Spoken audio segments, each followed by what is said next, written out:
Final Francity.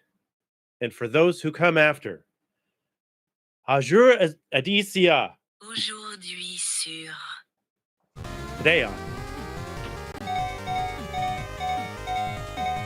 Did you French over the intro? I might have Frenched a little bit. You English French over the intro. Yeah. I Quebec. Oh, don't bring my country into this. Well, You Quebec? Quebec.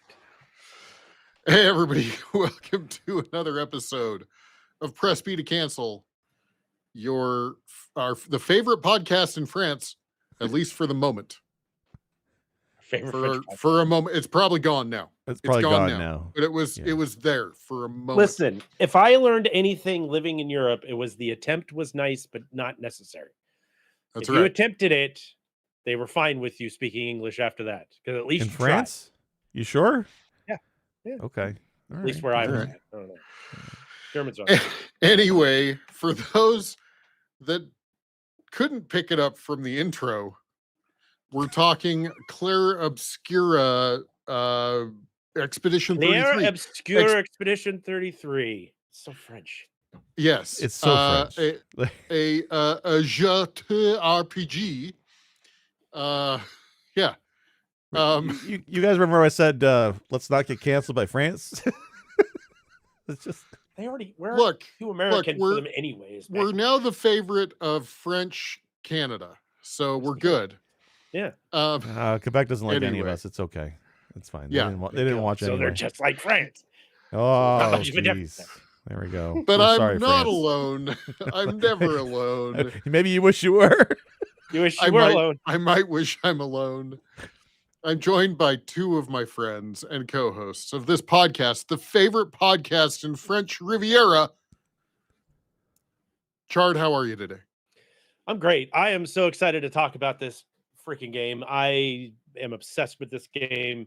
I'm going to go full on Jake did with Blueprints with this game, but this will be my Blueprints game because I'm going to absolutely lose my S over this. I'm trying to be good today. All right. And our favorite podcast host from French-speaking Louisiana, Jake, how are you today? Ontario, it's okay. That's fine. There are French people in Ontario.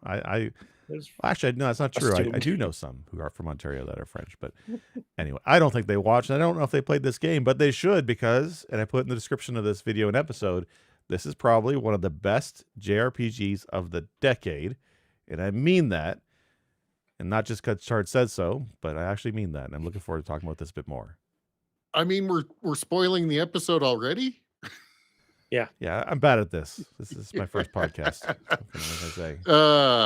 And I'm doing well, guys. I was supposed to go on a trip this week, and I didn't. For reasons. So we're happy to have you. We got lucky. Yes. We lucked out. Yes. Yeah.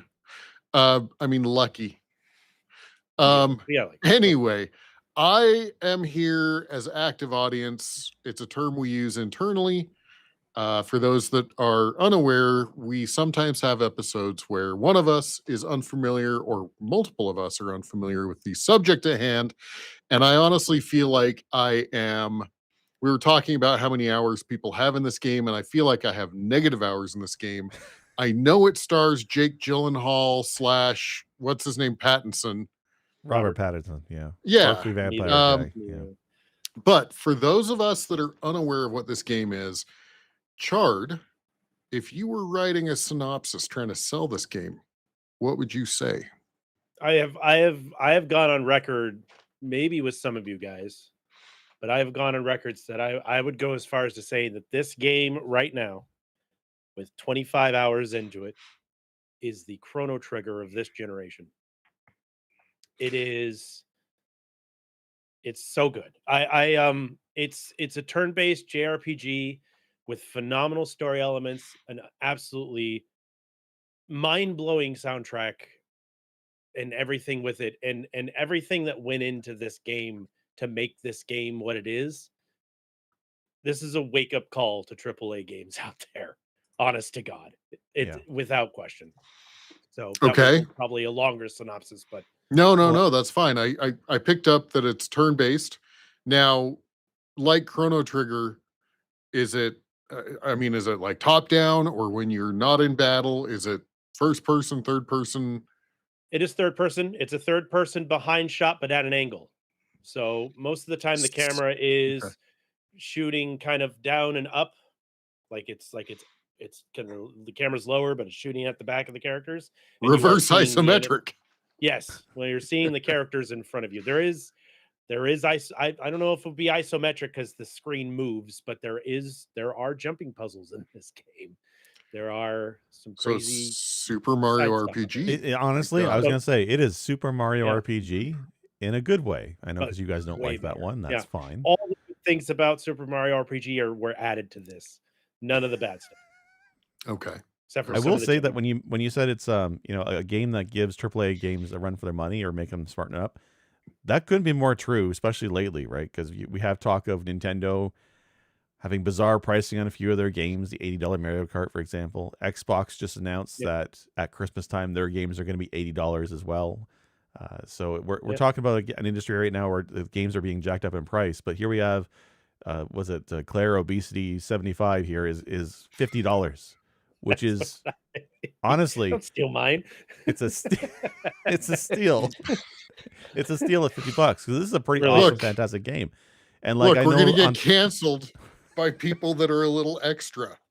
that's Okay. like I'm one Or of them, and I Claire's. also travel with Expedia. Go Expedia, get some points. But no, like really, honestly, for $50, you get a full game, and it's couldn't be more AAA in terms of feel. Like you said, Chard, the music, the graphics, everything is stellar. And it's not a 90 hour game like Final Fantasy Remake or whatever. Persona. But Yeah. I don't need Yeah. it to be, right? I don't need it to be a Right. long game. I think I heard 30 hours to beat, but I think realistically for myself, it'd be around 50. I'm only like 7 Mhm. hours in, to be fair, but it seems like a good value for the money. Even if it wasn't $50, I would still say this is pretty good.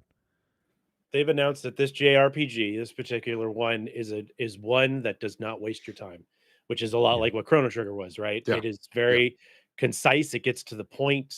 I mean, there's a fair. It's Chrono Trigger. Am right? I going to Right off the bounce bat. off of it like 7 times? You shouldn't. You shouldn't. But no, it's one that this is a game that was made for people like us in our age group that have wives, families, significant others, children, jobs that cannot sit down at their computer and play for 8 hours a day, 10 hours a day. And it gets to the point, it gets to the root of the game. You're up and running once you get, you got to get through the tutorial, you got to get to know the people. And I'm going to do my absolute best to not spoil anything. But 30 minutes into this game, 30 minutes into the main story of the game, it kicks you in the face, like right out the bat. You would not realize that this game was made by an indie studio outside of the Ubisofts and the Microsoft and all that stuff out there. You would not look at this game and say this is a Square game. You would look at this game and say this is a Square Enix game, hands down, or an Atlas or something along those lines. The only reason you would say that is because all the inspiration from those games are put into this game. Yep. I can go on some more, but I'll go on a tirade. Like I told you, if I hosted this, guys, I wouldn't shut the hell up. So All right. Well, regulate then me here because I'm gonna go on a tirade here. I'm going to turn to Jake for a second. Go. Jake, how did you feel about his selling points, and would you say it differently? Well, I mean, so we want to start with, I guess, who is this for? Definitely for folks who don't have the time for a 90-hour drawn out RPG, right? I've said before, I grew up with JRPGs. I want to say I love JRPGs, Final Fantasy 2 and 6 and all those great things. Chrono Trigger, of course. Final Fantasy 7. I love these things. Dragon Warrior. But when I go back to play them now, I just don't have the time for the grind. I just don't. And as much as I like, say, Final Fantasy 6, for me to go back and play it now is a rough time. So when I started playing Clair Obscur, I actually played on Game Pass, which even better of a value because I didn't buy it outright, although I kind of think I'm going to. But I wanted to try it, but I knew that I figured I wouldn't play it all the way through to beating it because I don't have the time. Little I know is, like Chart said, is how in your face the game gets right off the bat, and how dynamic the combat feels, and how it just feels like a really good brisk pace the entire way through. There's no downtime. I don't feel like I need to grind battles. I don't feel like there's any grinding at all, to be honest.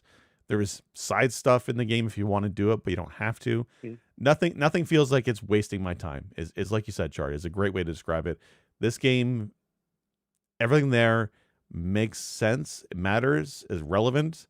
Very little in the way of fluff or side stuff so far. And I really appreciate that, right? A game that respects the player's time is very important to me at this age. And I think this is all the things I want. And like everything else looks great. Like I'm going to compare later on as well to like this game compared to say Final Fantasy 7 Remake. You know I love Final Fantasy 7 Remake.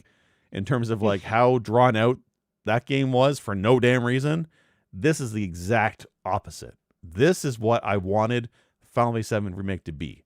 I wanted that game to have this kind of content, like this kind of story, this kind of combat, this kind of length, and it's none of it.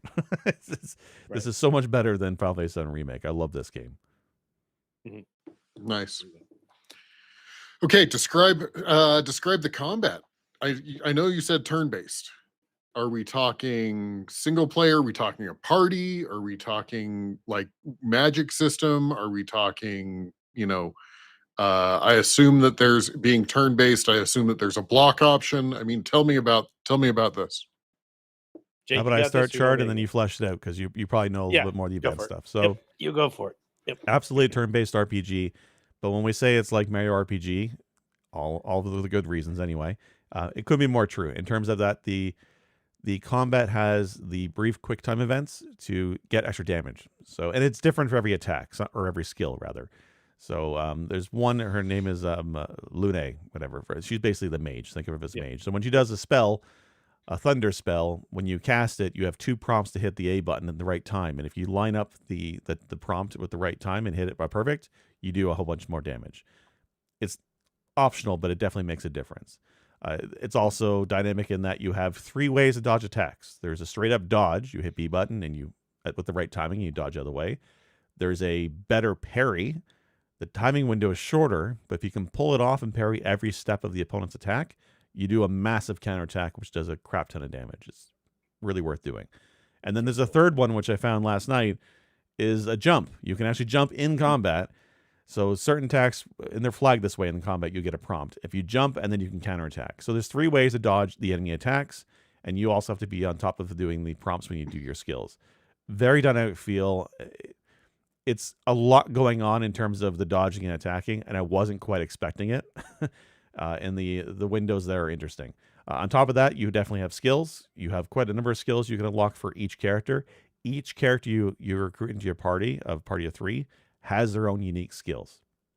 On top of that, there's equipable things called Pictos, which are, Chard, what would you say though? They're like buffs, I guess, in a way. The best way to describe them, in my opinion, is most of us has played Final Fantasy IX or understand that when you get a weapon in Final Fantasy IX, it has a perk, and you can use the weapon, and as you're using the weapon, that perk levels up with you. And eventually you can take that perk off the weapon and attach it to your character and not have to have the weapon and still get the perk from that. Pictos are the same thing. It's a little stone you pick up that's got some kind of 50% extra damage on a counterattack. You get more AP points, which are battle points, to use if you parry so many times or something like that. And these level up as you go, and they level up in level as well. So they also become more powerful as you add them on the character.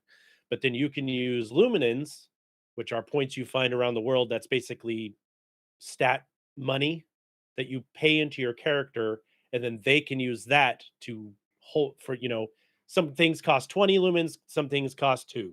It just depends on how good the Pictos is. And if you buy those, and you could buy them all, you just have to get the money to do it. You can have each character have every single Pictos without having it equipped on your character. It's a really extensive feature that comes with not only the skills that each character has that Jake was talking about in a skill tree, you can add these as well and totally max out your character in ridiculous ways. Yeah. So for example, I have my one character he has an ability called, but basically leaves a mark status on the enemy. So when an enemy that's been marked, the next attack that hits them does extra damage, quite a bit more damage. So what I did then is I added a few more Pictos on my other party members where they get bonus damage and AP points when they hit a marked target. So I'm only like 7 hours into the game, and I already have combos with the builds. Like, you can build interesting combinations right from the get-go, right? There's ways to add burn damage to your free aim attacks, and then other characters can get bonus damage on burning attacks, right? There's a lot of customization, and I'm only 7 hours in. There seems to be Pictos all over the place, right? In the world, there's no shortage of them, and they're easy to unlock for the entire party. I think it's 4 battles with them equipped, and then you can unlock the equivalent version of it to the party after that. And it's they don't explain a whole lot in terms of how to combine the skills, but I think if you spend a few minutes to kind of dive into what can be used where, it becomes pretty clear in how you can really go deep into the builds of the characters if you want to. I don't think you have to, but I think it definitely makes a difference in battle. When I sat down last night and I went and redid all my characters, I added a bunch of luminum points so I could equip more buffs, and I looked at the buffs and tried to pair them up, and then I locked the skills that would match those. The boss battle immediately after that was a piece of cake. So definitely made a difference in the combat. Very tangible benefits of doing that. You can buff and stack your characters in insanely powerful ways just right out the get-go. And Jake's right. I mean, there's Pictos all over each area on the map. There's an overworld map, then there's the dungeon. I guess you would consider it a dungeon or an instance that you go into. There's stuff all over there. There's weapons. There's multiple weapons you can find for each character. All kinds of stuff. Now, you like Luna, for example, Lune, for example, is the only mage in the group. Like, there's no, and you can't give Gustav, who's the main character, you can't give him magic. He has his own skills that he holds on to. Malay has her own skills. You know, each person has their own thing that they do, and there's synergies that work really well with the characters. And you eventually you get a fair amount, but you can only have 3 people on your team at one time in the map. So you have to pick and choose who you want to have on your team. Much And like Chrono Trigger. exactly. Yes, very much. And the other team members will get XP, but I think it's like halved or something, like Chrono Trigger, like where they don't get as many, but they still level up with you. So if you're like, I like Gustav and Lune and Monaco. Like, these guys, or Monoko. These are my 3 favorite people. I'm running with them the whole game. And you're like, oh crap, I should probably change to somebody else because they've got a perk that takes out everybody's shields, which is a huge necessary later in the game. You'll pull her in, and she won't be super strong like everybody else, but she won't be like, oh, level 2, while everybody else is like level 33. You know what I mean? So there's I some did really notice good ways too, to pick and pull. when Go you ahead. get Malay, she's like, I think she's like level 5, where my main guys were 10 by that point. But she leveled up and caught up very quickly. By halfway through a dungeon or like an instance area, she was already caught up. Like, they level fairly quickly, and they kind of line up very quick. So you're right. You don't have to worry about a character falling behind if that's what you're worried about, right? Yep. Do you think it's worth switching characters, Chard? Like, do you feel like there's a need to switch characters? Because I only have 3, but I like these 3. So right. No, I absolutely do. I was running with a core group of characters for a while. And you get the new one, you want to see what they do, right? You want to kind of play around with them. And there's a character that gets abilities. It's basically like blue magic. I'll just leave it to that for the people who know what blue magic is. It's a similar kind of attribute where you fight something and he can gain an ability and this, that, and the other. That's the only downfall of not having that specific character on your team, is that he won't get, like, his tree won't expand because he's not getting the skills because he's not fighting the things in there. I do wish there's one negative. I wish you can change characters in the middle of fights. Like, I wish you can be like, hey, I'm going to put him in the back and I want to move this person up. But you can't do that in Chrono Trigger. No, you can't. No, it's the same thing. No. It's the same thing. There's a Final Fantasy that could do that, though, I think, right? Was it 13? I think, you can interchange some of the characters, Now, which character is going to be Robo for Jake, and he's going to hate it? Monoko could probably be. He might be a little Robo-y. He's a cool character, though. I like the character. See, here's the other thing. Yeah. Here's the other thing. Each character in this game has such defined personalities that nobody seems wasted. There's not a single Final Fantasy VIII character in this game that is useless or stupid and doesn't need to be there. Everybody that talks, everybody that you talk with, you get into a campsite, like once you get into the main world, you get into a campsite where you can rest and you can upgrade some stuff and do some other things. But while you're there, you can talk to each individual character. And instead of it being like, I don't really want to go through their whole thing, they make it so that you're like, yo, I want to talk to this person and see what's going on. And you get more in depth from each character's life. Because you're starting this thing out just balls to the wall, like Jake said. It just throws you into the fire, Yeah. essentially. Like storming the beach of And shit goes Normandy type down. of fire. Yeah, you're Yeah. and oh my god, the opening cutscene when you get onto the beach and the whole nine is so cinematic. Jake had said on numerous occasions, talking between all of us, that he would like to see this as a movie, and I would love to see this turn into a movie because the writing is spectacular. Everybody did all the characters you care about, and that's Chrono Trigger, right? You care about, well, except for Jake, he doesn't like good characters, but all the Like fuck characters you Robo is all like. I'm saying, but you know. What character is Jack Black going to play? And what character is Chris Pratt going to play? God. I mean, Chris Pratt could play anybody. I mean, that's the range could. of Chris Pratt. That's true. Garfield, Mario, what can he do? It's just I could see Jack Black being Monoko. I could see him playing that guy. He'd have to wear the costume though. So when I say like this game, I feel like it should be a movie. It's basically because like the premise of the story, and I've said offline that this story is French as fuck, like in the best possible way, right? Not to get hate from France, but just like it's the story, and this is just the premise. I'm not spoiling. This is on the box story. Yeah, it's like almost a dystopian world, right, where people are being murdered, or left behind style murdered by a creature called the Paintress. They're being Thanos snapped, and it's at every age, right? And the age counter goes down. Yeah. So it started at 100. Yeah. Anybody at 100 this year dies, and then it slowly worked its way down. We're now at Expedition 33. This means people at the age of 33 get killed. That's the premise of the story. And every year, a group goes out to try and stop the Paintress from doing this Thanos snap. Yeah, the year before, but it's like, or the year after, right? No, before. Goes on. They are they select. Not everybody goes, but it's like a group of people choose themselves to go, and they go and try and stop this whole thing. And while you're on the map, you can see flags from the other expeditions that have gone through, how far they got before you. Yeah.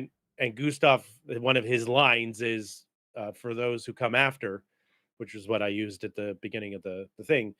Everybody's like, even if you don't win, you have to you need to get something in place so the people that come after you know what to do and where to go. And you find journals about the original a lot of the expeditioners that you can read about that are collectibles. They tell you what's going on. It's usually small snippets. It's not like pages and pages of stuff, but it's really cool. There's a real good lore dive in this game. Yeah. To me, it sounds almost more Logan's Run than Thanos snapped.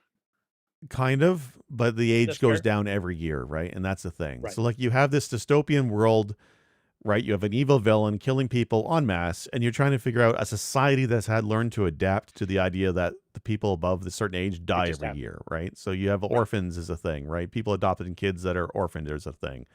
But it's so dystopian, yet so beautiful with the graphics and the layout and everything. But you have the ruined Eiffel Tower in the background. You have mimes and baguettes as well. It is like such a bizarre, depressing concept, but the heroes are still cracking jokes as only people in France can, right? Like, I'm waiting at a moment for him to break out a cigarette and go, end of the world, but it's okay. We keep going, like, and smoking a cigarette. Like, it's like that kind of style. Like, it's unapologetic. But what do you do? Yeah. But you go for it. Then bomb then launch the missiles. You know, it's the whole. It really is. It is. This is a heavy story. The story is sad right out the gate. I got emotional within the first 30 minutes of the game. Everybody I've watched on TikTok that has seen the opening scene, my wife watched it in bed and was like, oh my God. I was like, this is heavy, real heavy to start. But there's such unapologetically French things in there. Like Jake said, there are mimes littered throughout the world that you fight that are tough. Yeah. And when you beat them, you get your standard French outfit of black and white horizontal striped shirts, a black suspender overalls, a red beret, and John Lennon glasses. And on your back is a French loaf. It's a baguette that's sitting in your back. I may have to play this game just to fight mimes. I may have to play this just to fight mimes. First thing you get to fight. It's in the first area. You run into a mime. It's so great. I was like, what the hell is this? But also, it teaches you how to dodge and how to parry pretty early on. So Right. I spent a lot of time fighting that stupid mime, and now I can wipe the floor with them every time I see him because their moveset's pretty similar. But I want to go into like some of the more behind the scenes development stuff on this so we can get a true appreciation of what Sandfall and Sure. Mr. Broche came up with this thing. Now, I will butcher this guy's name and it's going to be really tough for me to say. So I apologize to all the French speaking people out there. But I think its name is Guillermo Brioche. Used to be an employee of Ubisoft.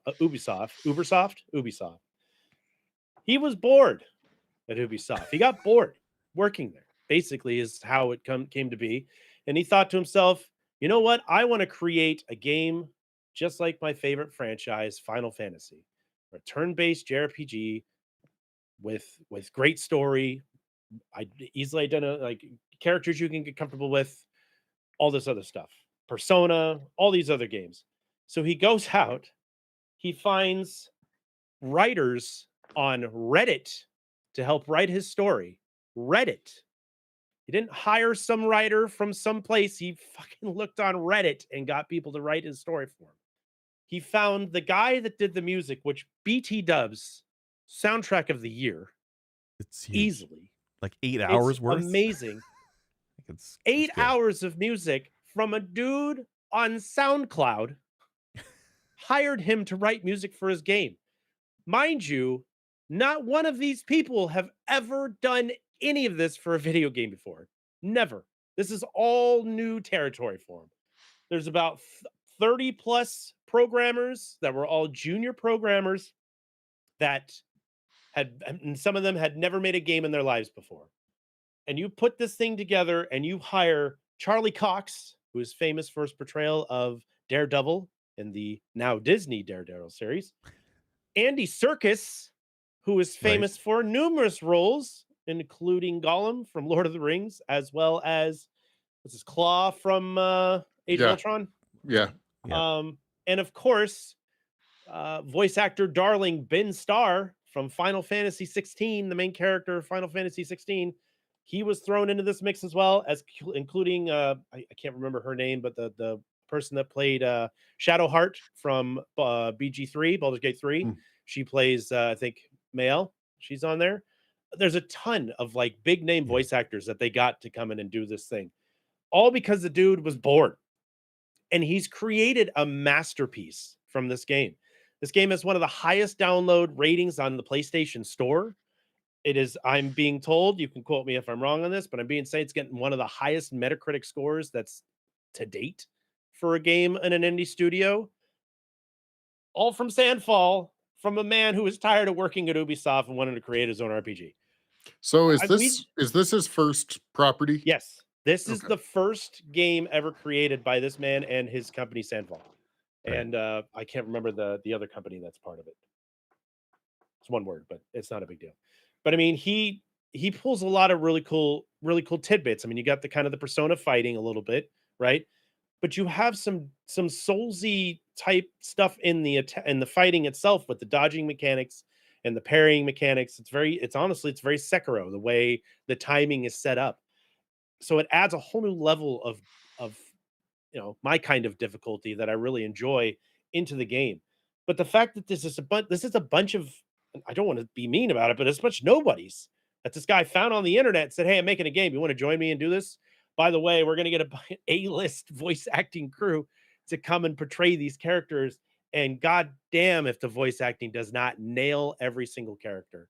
This game is everything that I could possibly imagine it could be.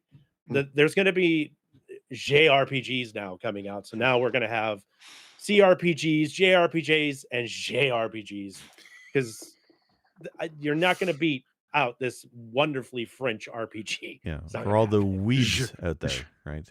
JRPG. The wee weebs. JRPG. This is good though, because I mean we say JRPGs, Japan RPGs, right? But that's not just Japan anymore, right? That's now a larger No. genre, right? Other countries No. can Right. absolutely make those, right? We've seen American companies make JRPGs before, and now we have a French company that did one so well. And to be the first game from this studio, I mean, this is a hell of an entry into the stage, and again, at the price point of $50, I mean, this is insane. This is a quality game, and beautiful. Like Now, it just, yeah. Go ahead. I was going to say, so it's 50 if you want to buy it outright, but am I correct in assuming that it's in the Xbox Live Yes, you can get it on Game monthly Pass. subscription thing? Game Pass. Pass. It was a day one Game Pass game as well. So not only did they charge lower than your normal AAA game, but they also put it on day one Game Pass for you to play right out the Yeah. bat. My buddy Lord Optic played it on Game Pass for 2 hours, went and bought it. He's like, I gotta own this, and he just texted me. He's like, I Yeah. just got back up to where I was. I mean, I would buy this for my PlayStation so I could play it downstairs on my big screen. Like I would buy it twice. This is how much I Yeah. love this game. Like I'm very So close instead of to I'm close to picking it up as well because I put a lot of progress into it now on Game Pass, and I'm wondering if I can transfer my save to a Steam version. If so, I might do that. Like I was hesitant on buying this game because I just bought Oblivion Remastered the other week, also for $50. So I feel like I should have got this instead, to be honest with you. If I had given the chance, I would have gotten this one first. But I'm now wondering if I just can transfer my save progress over or not. But Maybe you should listen to your buddy Chard when he's talking about games. I know, but you give such wrong takes on games, unlike Do I? me. Yeah, Do I I? pick all these winners. But this is a good one for sure. When did we Yeah, first see this game? Was it Summer Game Fest last year, or was Last it Game year. Awards last year? I think it might have been Game Awards like Yeah. 2 years ago, maybe like towards the end of that year. Because I remember seeing the clip of it, and I was like, "Oh, wow, it's a new RPG," but it's just the video of them like on the pier and the paintress and all of that stuff. And then Yeah. we talked about it incessantly in my Discord for a while. Then we saw some actual action stuff, I think the following year, because this thing has been in development around, I think, 2020, maybe a little bit later. It was under Right. Project W. So it's been in the works for a bit, but I mean, on top of that, on top of it being $50, 43, because they actually had it on sale for 10% off for if you pre-purchased it, which of course twist my arm, I'm gonna do it. This game has not had any updates to it to fix bugs, now, Well, there is an problems. it has update one. coming. There's one Yeah. coming. There is one Yes. coming. Yeah. But nothing that makes the game There more was playable than it no already is. day one patch to fix Yes, exactly. what was broken. Right. So Which there is the which to me is, I think we see that more often from indie studios, that they have actually play tested the shit out of their games prior to release. It feels to Yeah. me like a lot of these AAA studios are like, got to make the deadline. Fuck it, we'll fix Right. it live, right? Right. And I think it would be damaging to an Well, indie studio to basically pull, that whole an like, Ubisoft. oh, this is a bad port, and this is a bad port, and this is a bad port. And then We can tell, blaming the gamers that it's their problem, not theirs. yeah, or we can tell that they developed this on a PlayStation and then gave PC and Xbox a secondhand whiff, right?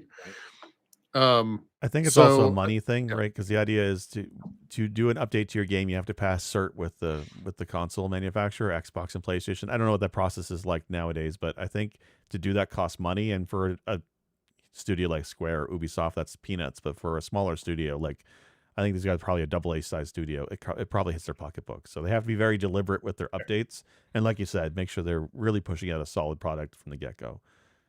Right. Yeah. I mean, they did. They hit this thing out of the park. This game is it's so beautiful, and I've learned a lot reading about it and watching it. From what I'm understanding, actually, Clair Obscur is actually, I believe, in English, darkness and light is what I'm understanding it to be. There's actually enemies later that are called Clair Obscur, and they have opposing Okay. So fights on it, but that's the thing. That's why I asked, like, when did you first hear about this game? Because I remember the trailer and the graphical impact, like the flash, the style. But I kept getting this confused with the other one that's named horribly, Metaphor Free Fantasio. Oh, which Frame is- Fantasio, which whereas, like, ironically this- they're pretty much, I mean, they're not the same. They're nowhere near the same, but No. he took inspiration from Persona, which is an It was Metaphor is basically Metaphor Persona inspired. Fantasio is an Atlas game, right? It's Persona. Yeah. Apparently, these horribly named games are getting incredible reviews too, because Metaphor Refantasio, Also awesome. That one blew it out of the park the too. energy drink game. Monster Rockstar Fantasio the third. I mean, it sounds honestly, Metaphor Refantasio sounds like an energy drink. Like, well, I mean, you know what it is? It's the same knock I have against Kingdom Hearts, right? The Kingdom Hearts games are named terribly. I can't tell Kingdom Hearts 3.5, 4/4 remix, right? 4 edition from anything else. It's like a weird thing, and it's weird they did that. Kingdom Hearts suffers from a very poorly executed story plan. From 1 to 2, then Chain of Memories, and fucking Sleep by Deadlight, and blah blah blah blah blah blah blah. There's so many games And that were on 2.5, mobile. and It was on mobile. It was on some pocket gaming system that like 4 people bought, and then they released 3, and they're like, oh, don't forget all the lore from the games that literally nobody else fucking played, so that we could just keep going. So people like me that are like, listen, I played 1 and 2, 3 should be there. No, you forgot the other 20 that were on my goddamn phone that I didn't feel like downloading because I don't like playing mobile games. I have no idea what's going on right now. I have no idea. All I know is I'm in Toy Story right now, and I don't know why. I have to point out, Lord Optic said Kingdom Hearts Pi 3.1, 3.14, blah blah blah. Yeah. I just thought that was a great take. I mean, we talked about Pokemon last week.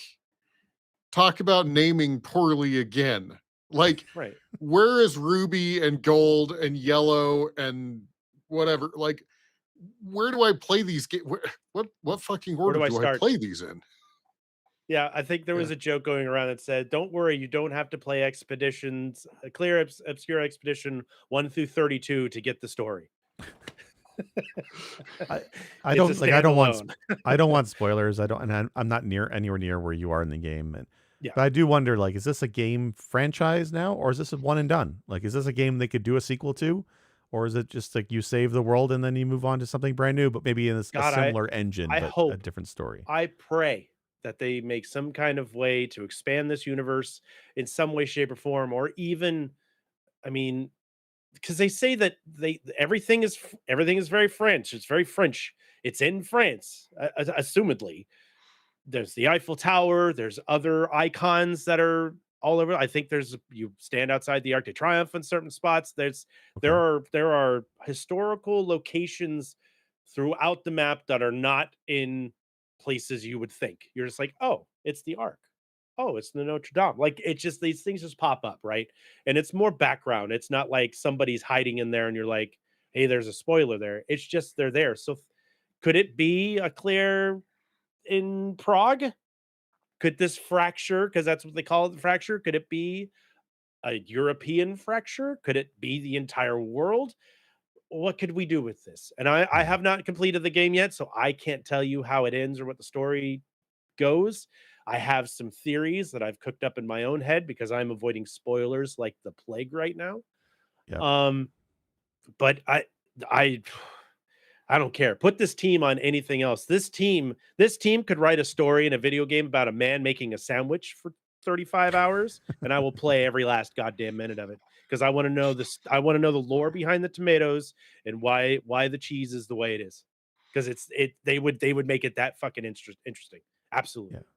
Yeah. Even lore aside, the game. Go ahead. Fun fact: Clair Obscura is actually a term for French painting and artwork. So, Jake, as you're playing this game and see all the splashes of color and the chroma that they talk about, right? That's another twist on the name of the game. You literally come across a village of cute little idiots where their heads are shaped like paintbrushes, right? So some of the subtext is not lost on me. I do get it. I think graphics and story and lore aside, even just the game itself is just fun to play, right? So even if they took this engine and used it elsewhere, it reminds me of I really liked Bravely Default on 3DS years ago. I played that. It had a really fun, unique combat system I love. There's elements of that combat system in Octopath Traveler, and that's one of the reasons why Mm. I really wanted to like Octopath Traveler, because the combat was similar and that really fun So feel. Just boring. sadly everything else was bad in it. But So like boring. Clair Obscura, Clair Obsidian 55 has one of the most fun turn-based combat engines I've played in forever. Like it ranks. I'm not no hyperbole.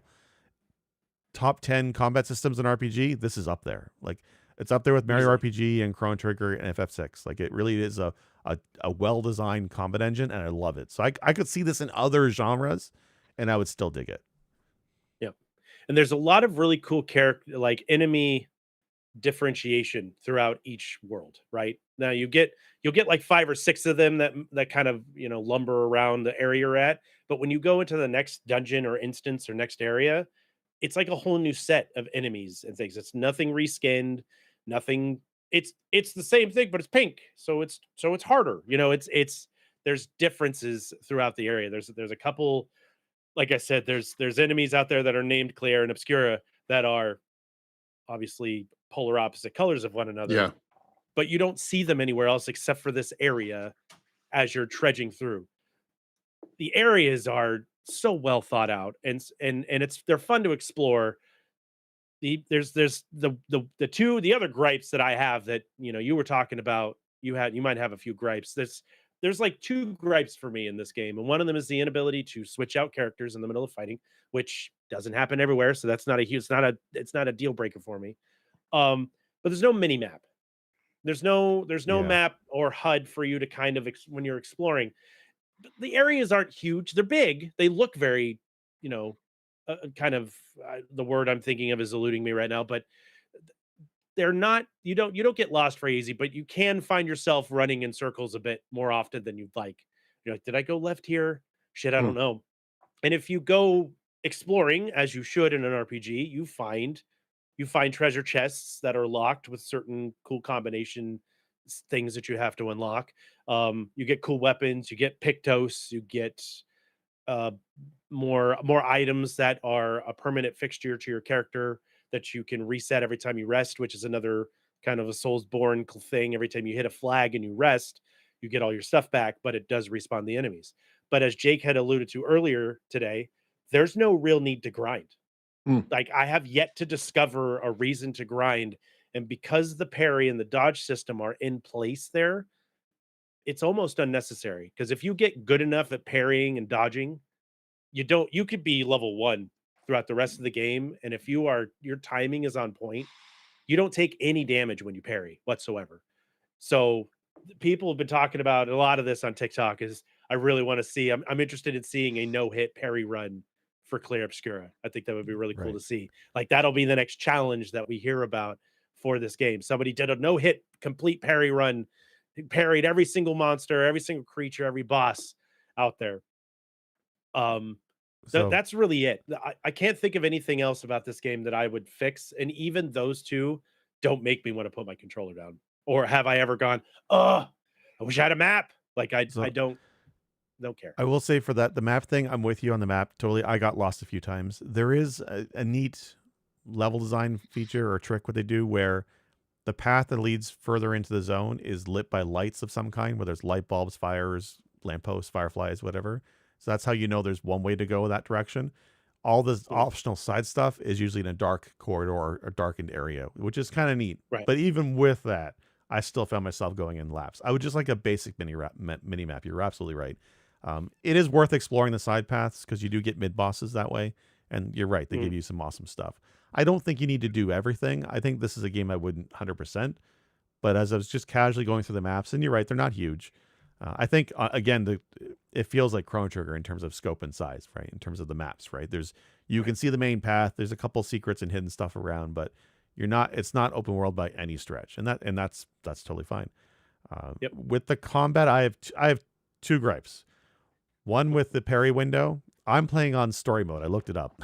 I forgot I turned it on to story mode.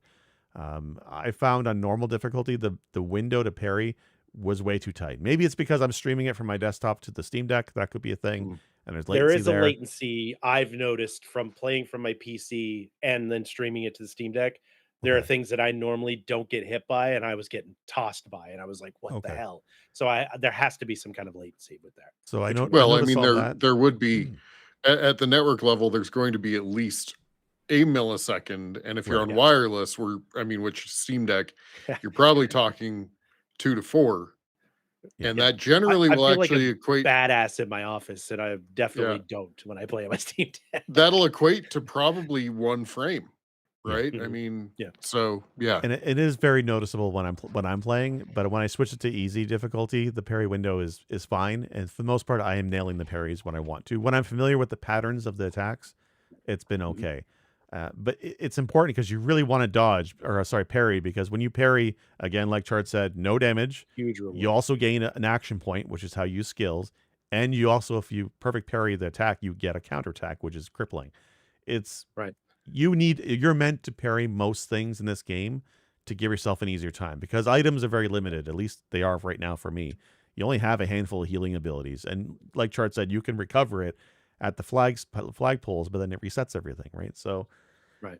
I feel like the game wants you to parry, and the window's very tight. I almost like in the settings. There's a whole bunch of accessibility options, but there isn't one for parry windows like some other games have, and I feel like that's something I wish they would patch in because I wouldn't mind the monsters to hit from more or take more damage on easy. It really the only thing that I'm on easy for is for the parry window. That's it. That's the only thing I'm Mhm. there for. So that's one gripe that I have, and I have Close one more video. gripe. Just one more. The game is absolutely beautiful, no question. I'm not disputing that. It looks gorgeous. The issue I have is that I feel like the enemies, especially within a zone, the color palette is very similar, and I find none of the enemies are very memorable, right? Like if you guys think back to like Chrono Trigger especially, Yeah. the monster design was pretty iconic for Chrono Trigger, and I can think of many different encounters in that game that are in my brain 20 years later. Whereas this game, 20 years from now, I will not be able to tell you a damn thing about any of the bosses or any of the monsters. I'll have fond memories of this game, but I won't recognize the monsters because they feel too samey, is my complaint. They still look good, but they're very same. I Chart have has a response. I Sure. have a response. I feel you. I feel that in the first area that I was running around in the first couple hours I was playing, I was like, yeah, okay. And then when you get into the world map, which I don't know if you've gotten to the world map, you I have, probably yeah. have. Yeah. They're still kind of out there running around. You get into the next area, which is kind of that cool little underwater area. They still seem samey, like you said. I think after you leave that and you move forward, things start to really shift. And the story, Okay. I mean, it's like the enemies almost shift with the story shifting too. What I really dig in the combat itself is the ability to target wink points on some of the creatures they have. Um, in the first area, there's these things with basically glowing heads. If you target the glowing head, you get a huge pickup of damage because your character has the ability to shoot. All of Right. them do. Either a gun or magic or something. There is you can tap on the shoulder trigger and it'll go into an aim mode, and you can aim your crosshair into something and take out a weak spot, which uses AP, and then you can back out and then attack or use a skill if you have enough skills to use AP, or you can just shoot all your AP points if you want to and then attack. It's really cool how you can stack a lot of the synergies with what the characters can do. Um, you can there's a section where basically you just have to shoot some things because some of the flying monsters are too hard to hit. They dodge all your Right. physical attacks, so you just have to shoot them, right? So you could feed yourself AP energy drinks, your metaphoria energy drinks, and get your AP up and just keep blasting at these things as you go. There's just so much. Everybody, I'll just premise it with this: anybody that is like, I don't want to play this because it's turn based, just because it's turn based doesn't mean it plays like I just press the B button and just hit fight. Yeah. You have to pay so much attention to what is going on around you, what the enemy is weak to. It's rock paper scissors. It's very Mega Man in the sense that there are things that things are resistance to, and you can nullify the attack altogether. Or there are things that it is weak to. Like I love burn damage. I think like 90% of the shit I fought is weak to burn damage. So I just catch them on fire and let the fire burn them out while, we're doing all the other stuff. The dodging, the parrying, the shooting. There's so many different aspects that make this so much more than just a turn-based RPG that I think even somebody that's, I'll just say Jake, for instance, because, like he says, he loved his JRPGs, but every time he pops into one now, he just doesn't have the time because Yeah. you get into a fight and you're like, oh, I got to hit X. Maybe I'll pick a spell. It'll look cool. This one you get to stack. Lune gets stains that she gets every time she does a magical attack. She's got a basically like an iron cross looking thing that has the pillars that have whatever stain that her magic cast. And if you see that, you can see which of your magics will be more potent with all those stains attached to the enemy. There's some really cool shit you're paying attention to that isn't just, oh, this fucking hit attack, hit attack, hit attack. Yeah. It's badass, and the timing buttons, just like Mario RPG or Legend of Dragoon for people who played that, that's really cool too. Because it's not always the same. Sometimes it comes up real quick, sometimes it's a little slower. And I'll tell you what, some of these boss parries or some of these even these enemy parries are like fucking Elden Ring bosses, where you're like, uh, uh, I'll Like the fucking hit wind me. up. Like, Yeah. I'm waiting for the wind up to land. There's a guy that it takes like 15 fucking minutes later in the game, and I'm like, fuck, I miss the window every time because I just don't know when it's gonna happen. Well, So there's the one definitely a huge boss, challenge in that. the one boss I just fought last night. He's fucking massive, huge, and he has a shield with 3 cannons on top, and he just Oh plunks yeah, the shield you're down, in the and you know he's gonna sanctuary. shoot Yeah, you, and like and I know the timing he hits the entire party, but you can parry it 3 times or 4 times, I think it yeah, is. But when he puts the shield down, they're not the same rhythm, and it messes me up every damn time. I can parry anything else from him, but that one still messes me up. It's definitely a game where like you have to learn the patterns of the basic enemies, and there's not that many attacks for the base enemies. It's like 2 or 3 at most. Sometimes I think right. even maybe just 1. So you can learn those. But the bosses, this is a game where if you're doing like a new game plus run or something, would be a hell of a fun thing to do because you would know the boss patterns. You'd be ready to parry everything, and that'd be badass. Because when you get a counterattack, you feel like a fucking Oh man, master it's assassin. Like cool. it's awesome. Yeah, The camera's dynamic, the damage you do, the numbers go big. It's yeah. really cool. And then if you miss a parry, you feel like an idiot. That's why I wish I could play on my desktop because it's just the latency. But Yeah. So, okay, so I want to ask a technical question because you guys keep talking about playing it on your desktop and streaming it via Sunshine, which Yes. for those that are, Steam Deck people, there's a method. If you have a gaming desktop, there's a method. yeah. But does this game have any level of Steam Deck Yes. playability? Yes. Does it? It is yellow on Steam Deck on Steam, but it looks awful. I fired it up, I Okay. downloaded it, I played it. The graphics is it doesn't. This game is too beautiful to not play it on the best possible mode you can play it on. It is Yeah. gorgeous. And when you're playing it, it's like Wukong. It's the same thing. Like you got it's too beautiful to just play this game. Like just to fire it up and just run it, whatever. It's a little blurry, but it's cool. There is so much going on in the background around you. You're in an underwater area and there are fucking whales swimming over your head. Like there's so much going on in the background. There's so awe-inspiring that it's almost doing this game massive disservice to play this on the best possible level you can play it on. So even on Sunlight Moonlight, I keep telling my wife, I was like, sure, it looks good on 1080 here in the bedroom. But if you watch this in my office, this looks fucking amazing on my curved monitor. Like it is just so night and day difference between the two. You can download it. It is playable. It's not terrible to play on. It does. Once you see it on there, it's like, your wife makes homemade chocolate chip cookies and the best in the world, and then you go get Chips Ahoy, and you're like, yeah, I mean they're chocolate chip cookies, but they're not homemade. They don't look as good here. I'd Okay. rather I'd rather do it at that. So yes, it does have it does the launcher, which there is no launcher. I don't know why it says launcher may cause interference, and the text is too small to read. Bullshit. The text is so goddamn blurry.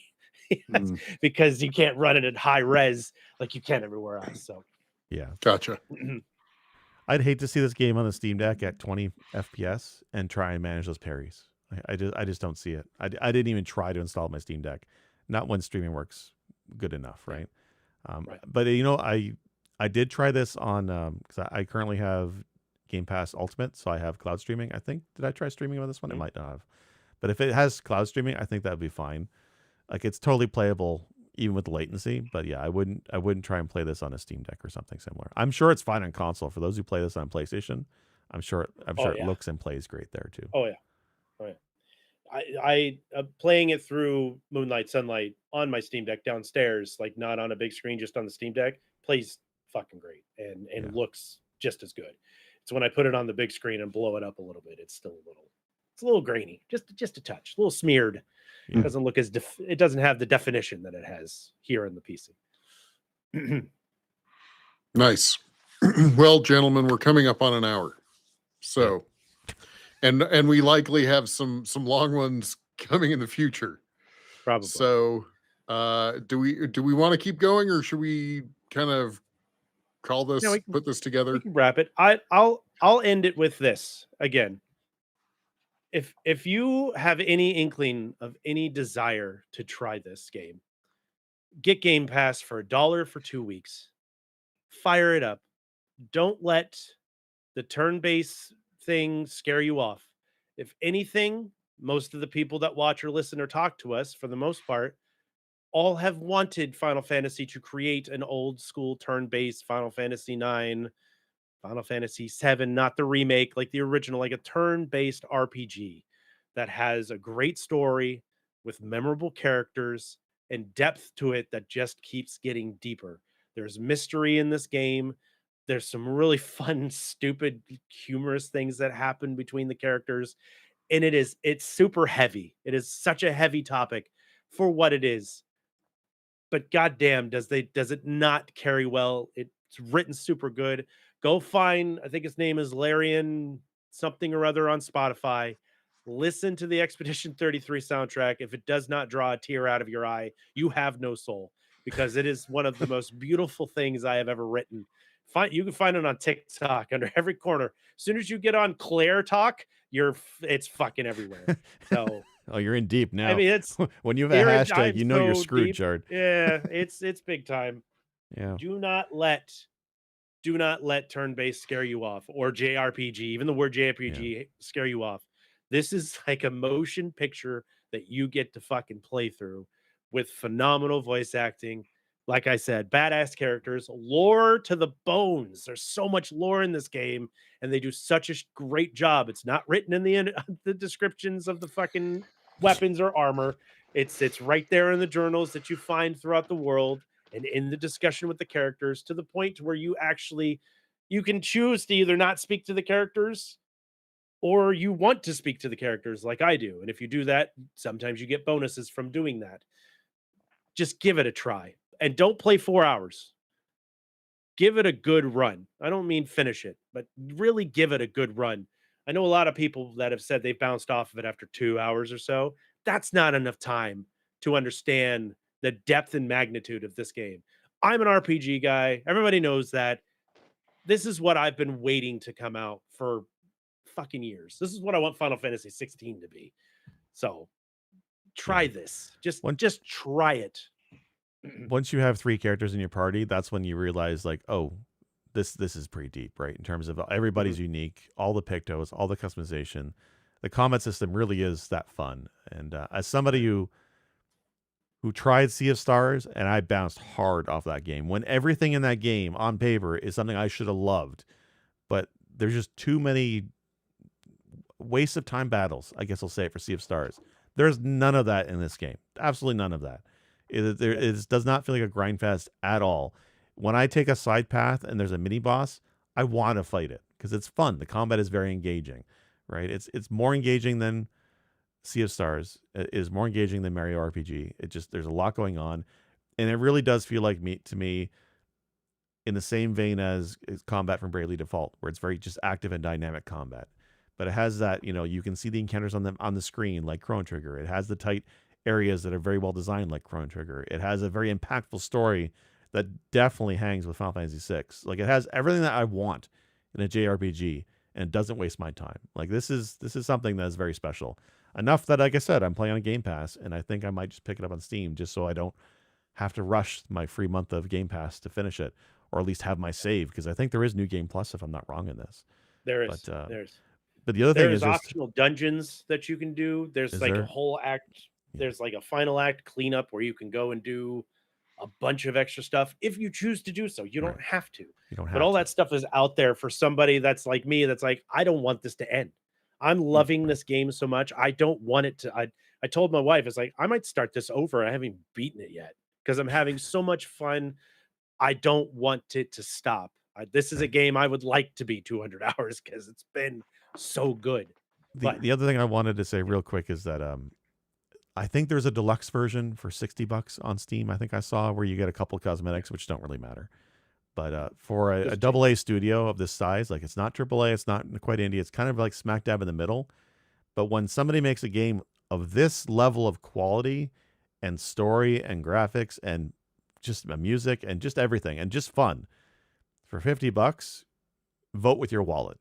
Like, especially now with the games industry pivoting to higher price games, I'm not against paying. I'm a little against paying $80 for Mario Kart, but I can see a world where maybe I would spend $80 on a Grand Theft Auto 6, maybe. But I don't want to spend that on every goddamn game that comes out in the next 10 years. I really don't. Right. And I want games that are different price tiers. And this is an amazing experience for $50. Like, this is amazing. So I want games like this. I vote with your wallet. Buy Blueprints, buy this, buy games at this price tier if you like them, because it doesn't make a difference to studios. They see there's a market for guys like us who want this for this kind of price. Like, I don't need every game I buy to be open world 100 hours. I really don't want that. So this is awesome. Nice.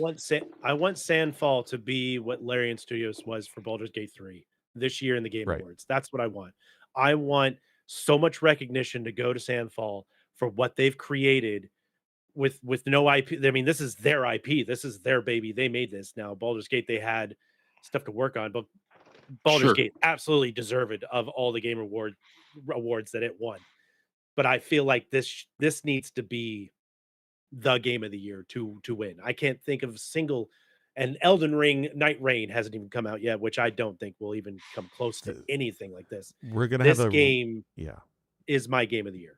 I don't even have to have a game of the year episode. This is going to be it. I can't think of anything else that's going to beat this game.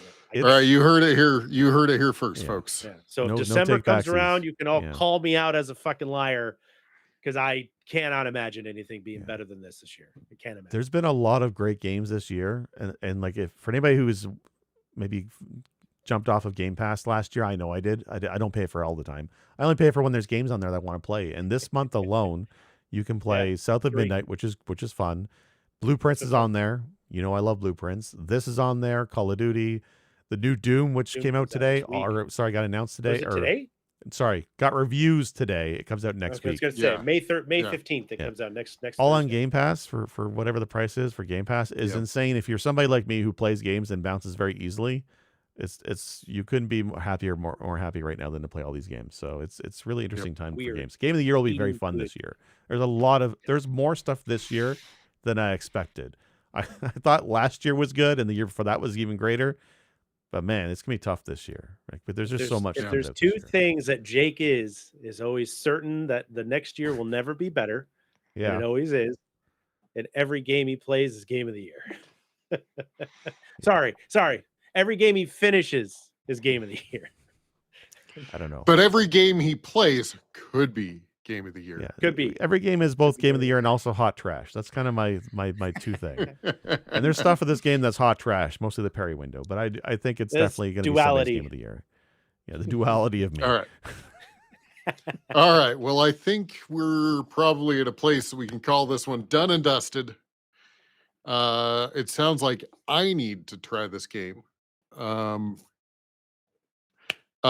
those that are unaware, we're members of a network called the SuperPod Network, created by SuperPod Podcast, and superpodnetwork.com, a bunch of other podcasts, the 3DO Experience, SuperPod, a bunch of others. Our website, pressb2cancel.com or pressb.org. Come tell us in our Discord or comment here, wherever you're listening. Probably YouTube will see your comments. If you comment on Spotify, we probably won't.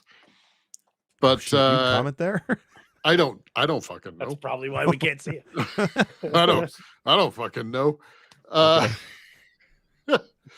But and if you enjoyed this, please like it on wherever you are. Subscribe on YouTube. It helps us out. It's free. And we would love your participation in our network as well, chatting with us, etc. And yeah.